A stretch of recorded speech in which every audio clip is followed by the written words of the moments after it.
విద్యా దీవెన 2024 సంబంధించి మనకి Tuesday night అనేది రివ్యూ మీటింగ్ అనేది జరగడం అయితే జరిగింది.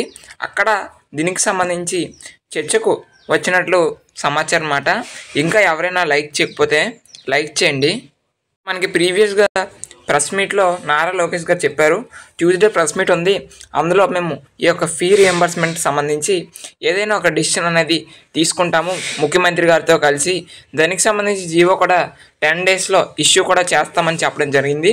సో మనకి దీనికి సంబంధించి రివ్యూ మీటింగ్ అనేది ఏదైతే ఉందో అది మనకి మొన్న మంగళవారం రాత్రి జరగడం అయితే జరిగింది. అక్కడ మనకి ఈ యొక్క ఫీ రియంబర్స్మెంట్ సంబంధించి డెసిషన్ తీసుకున్నట్లయితే తెలుస్తుంది. సో దీనికి సంబంధించి జీవో కూడా మనకి ఒక 10 డేస్లో ఇస్తామని చెప్పారు. మేబీ 10 డేస్లో దీనికి సంబంధించి ఆదేశాలు వచ్చే అవకాశం అనేది ఉంది. ఇంకా ఏదైనా ఇన్ఫర్మేషన్ వచ్చినా మీ వరకు నేను ఇన్ఫామ్ చేస్తాను. కాబట్టి మన ఛానల్ అయితే సబ్స్క్రైబ్ చేయండి. Thank you.